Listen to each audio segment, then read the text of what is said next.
Welcome into 5 Wide Fantasy. Today we're getting to our running back rankings for week 11 of the fantasy football season. You are seeing a much different surroundings for me. We're on the road. We're on a Maction road trip. If you aren't following us on OwnersBox Sports, our other YouTube channel, we're going to have a video out on our trip out here. But getting out this video for week 11, we're going to be ranking the top 30 running backs. I'll talk about some guys you should be sitting, guys you should be starting. We should be talking about basically every matchup here in week 11 as we get into the tail end of the regular season. Really into these ones. Guys, if you enjoyed today's video, hit that like button for me. And as well, subscribe to the channel if you are new. We have fantasy football content every single day helping you win your matchups. Let's get into the top 30 at the running back position. First up, Christian McCaffrey getting the Tampa Bay Buccaneers, who are typically a pretty tough run defense to be playing week in and week out. But for Christian McCaffrey, we know not really a problem. Tampa Bay, though, second in fantasy points allowed to the running back position, and they are fifth in EPA against the run. This is a good defense, but again, CMC, it's never really a problem regardless of the matchup. Obviously, finally didn't score last week against Jacksonville, not really good run defense, but still had a very solid day.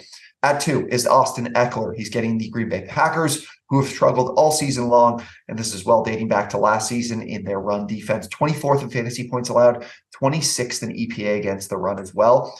Eckler's going to be really involved in the receiving game as well with the way the Chargers are looking with all their pass catchers banged up. Keenan Allen did get hurt, but came back last week. We'll see if he's ready to play.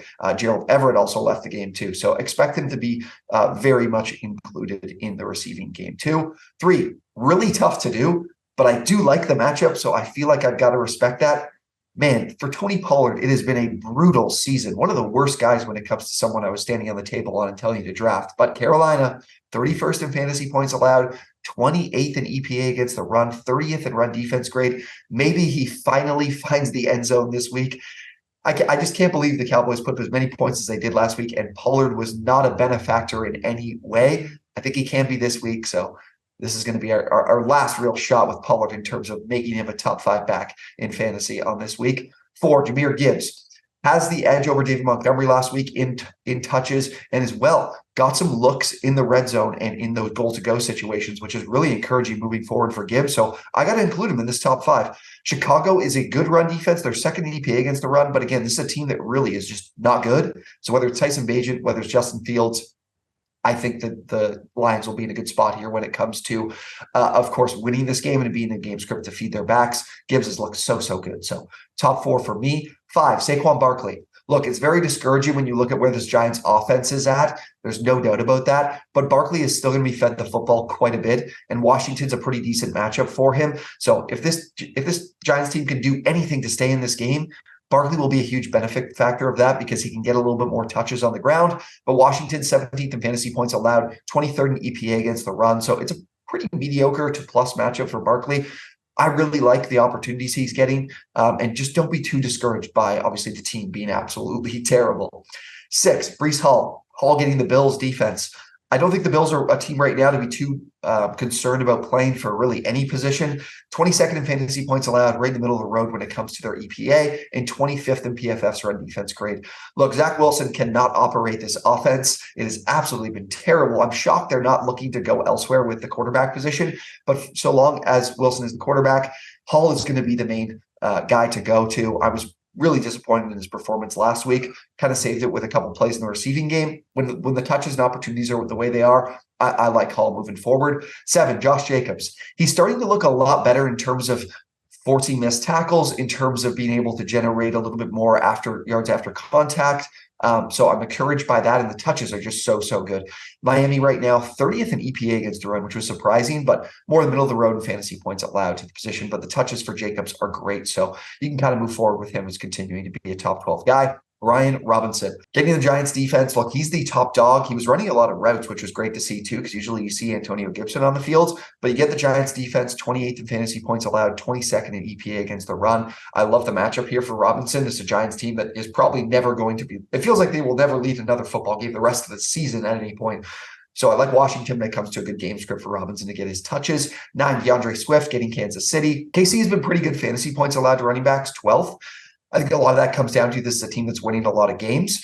I don't think this is a defense that's one to be too worried about when it comes to your running backs, though. They're 23rd in run defense grade, 24th in EPA against the run. I still think Philadelphia can run the ball efficiently. Swift is the guy here. Gainwell has just not been good when he's been spelling him in certain spots. So definitely like Swift moving forward. 10, Travis Etienne getting Tennessee's defense. I think Tennessee's a good run defense. They're 9th in EPA against the run.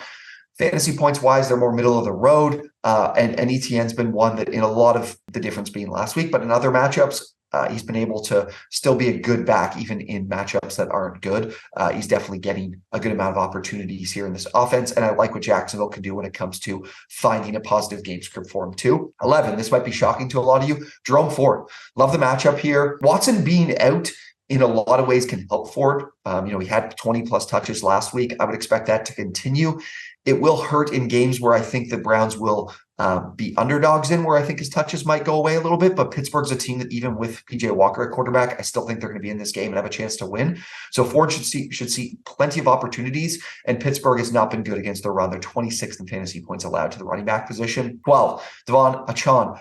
I do think that when he's with him back, he will split opportunities with Mostert. Mostert didn't practice yesterday, which there was no explanation as to why. Sean's on the field, coming back from IR. He's going to play in this one. Las Vegas is a great matchup. 25th in fantasy points allowed, 29th in EPA against the run. Love the matchup. He should get right back to his normal self, leading the league in yards per attempt at like 10. He's averaging 10 yards per carry. Crazy. Best in the league.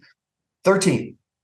Aaron Jones, Los Angeles, they get the Chargers. The Chargers have been a brutal defense across the board. We saw the Lions run for over 200 yards on him last week. So I think for Jones, who's still getting the vast majority of touches in this offense, is in for a good opportunity to get bounced back from what was a terrible week last week. Dillon was much better than he was. But for Jones, 23rd in fantasy points allowed are the Chargers, 25th in EPA against the run. So a good matchup here for sure. 14, James Conner. Getting Kyler Murray back for this offense is going to be super beneficial for Conner because we're going to get a team that's going to be more competitive and a team that has a chance to be in more winning game scripts. Love what Murray's bringing to the table here. Conner didn't have a huge week, had about 70 or so rushing yards, didn't find the end zone, and didn't do much of anything in the receiving game. But here's a good opportunity. Houston, both an EPA against the run, but they are 20th in fantasy points allowed to the running back position. I know Houston's been playing so well. Still think Arizona can make this a competitive game here, so I feel good about what Conner can do this week. 15, Kenneth Walker. Getting Los Angeles. The Rams, I think, are going to get Matt Stafford back, which will make this game a little bit more competitive and ding Walker a little bit. But man, he's been great this year, getting the vast majority of touches in the rushing game. Charbonnet's coming in and eating into some of the opportunities, but not enough here for me to make Walker any worse than the RB15 on the week. Derrick Henry, Jacksonville, good run defense. They're 11th in fantasy points allowed to the running back position. We had Henry pretty well down in the rankings last week. Probably should have had him even lower. He didn't do much of anything against this Bucs defense. I expect him to be not quite as bad this week against Jacksonville. Jacksonville's not quite as good, but still a matchup where Henry, I think, will still get his touches. We obviously saw Will Levis struggled in that game last week, so could go back to seeing Henry a fair bit as long as this game stays close, which I think might not be too long. So that's why I have Henry here at RB16 on the week. David Montgomery, talked about Gibbs. I think Gibbs has the edge in a matchup here against Chicago. Chicago, I think, is a better run defense. Again, I think they're a good run defense. They're just a team that's not very good, so it makes for matchups where you're going to run the ball a little bit more in positive game scripts. Still like Montgomery, but I think moving forward, I do give Gibbs the edge because it was, again, the one thing that I love Montgomery for is that he was getting goal-to-go rushing attempts. The fact that Gibbs got some is a little bit concerning, but these guys will still split opportunities, so I still feel good about playing Montgomery this week. 18, Raheem Mostert. Mentioned the matchup. I know Mostert didn't practice yesterday. They didn't say why, so I don't expect that to have an impact on his status for this game. Las Vegas is a great matchup for opposing running backs. 19. This is a guy that hopefully you picked up off the wire yesterday. Love Ty Chandler. Denver, dead last in all my metrics I'm paying attention to. Fantasy points, run defense grade, and EPA against the run. I mean, we saw James Cook and Latavius Murray just run the ball at will against this defense. They are awful against the run. That should be no different for Ty Chandler. I don't expect Alexander Mattison to play with the concussion he had last week. Typically, concussions, you're going to see a guy miss that week following. So love Chandler. He's going to be a great streamer or guy you just added this week to immediately play. 20, Javonte Williams. I think what I've seen from Denver is moving forward. They want to run the ball. They want to put the ball in Williams' hands. He's getting involved both in the receiving game and the rushing game, but it's more the rushing game. That doesn't mean I love him this week. Minnesota, again, they stack the box. They blitz a ton. Brian Flores' defensive scheme leads to being pretty good in fantasy points allowed to running backs, 6th on the season, 7th in EPA against the run. So it's not a great matchup for Javonte, but should see still good volume here in a game that I would expect to be pretty competitive and potentially one even for Denver to win as well. 21, Devin Singletary. This is going off of Dameon Pierce not being available. The matchup's pretty solid. 30th in fantasy points allowed are the Cardinals, and they are 27th in EPA against the run. Look, Singletary had a massive week against the Bengals. Do I expect to see him continue to be anywhere near this efficient? No, he hasn't been the entire season. Houston's ground game has been terrible. I'm going to take some of what we saw last week and bump Singletary a little bit here, but no more than I'm not going to overreact to what we saw last week because this is still a team that can't run the ball. I know they did last week. Don't expect that to just completely change here this week. But still, Singletary, I think, is a pretty solid start for you. 22, Gus Edwards, getting Cincinnati's defense. I mentioned, have been brutal last week. They've been pretty bad the last couple of weeks to running backs. So I'm worried about Edwards' role in this offense because he was fucking awful last week. I wish they were getting Keaton Mitchell the ball more. So maybe I think there's a chance that Mitchell gets a little bit more of an opportunity because he was better with the touches he received. But Edwards is still going to be the guy they go to in goal-to-go situations. So if they're going to score, Edwards is going to have a chance to be the one to do it. So I'm still leaning towards wanting to play him here against the Cincinnati defense. Speaking of this game, Joe Mixon comes in as my RB23 on the week. Baltimore, good run defense, top 10 in EPA, top 10 in fantasy points allowed to running backs. Definitely a team you can respect when it comes to what they can do against opposing running backs. Jerome Ford had a good week last week, eclipsing over 100 rushing yards. But for Mixon, I'm a little bit concerned of being able to do that. Just hasn't been terribly or incredibly efficient this year. So keep an eye on that. I think that he's still someone you can start, but I don't feel great about. 24, James Cook. The touches are a bit of a problem. He's obviously involved in the receiving game.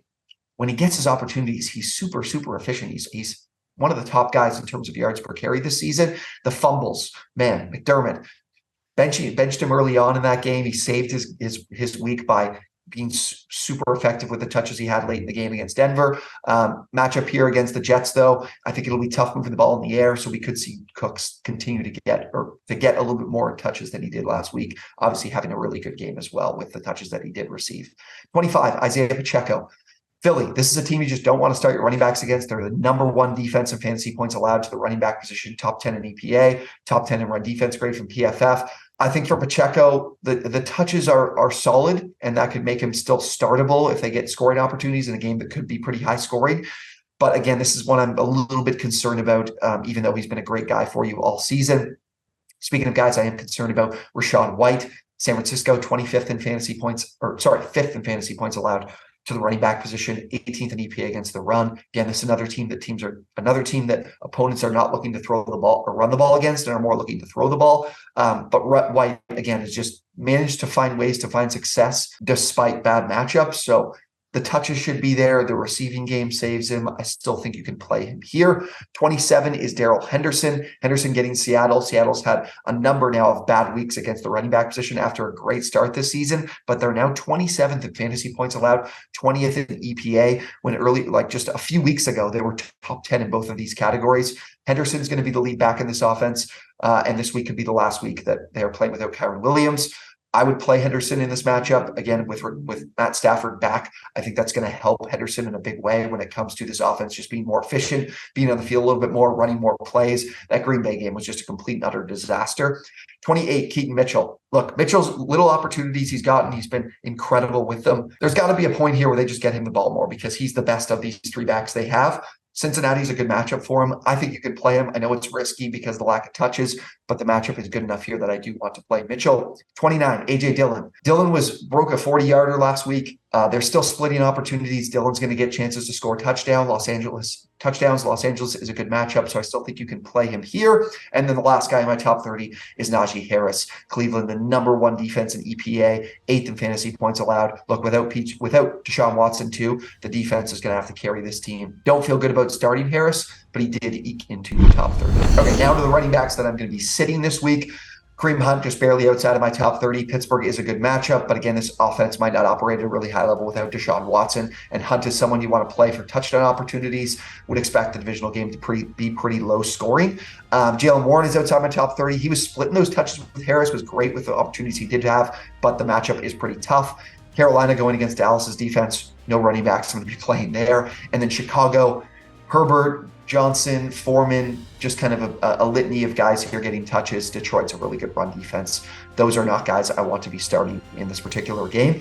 And then if I did miss anybody that you guys might think is a massive error, again, we were coming off a late night last night, so hopefully I didn't miss anybody. But again, if I missed anyone or if you have questions about some of these guys, definitely drop those down below in the comment section. Happy to answer as many as I can. Any start-sit decisions you're looking to make at the running back position, definitely can get to in the comment section. Guys, thank you so much for watching. Hit the like button if you did enjoy, and we will see you on the next one.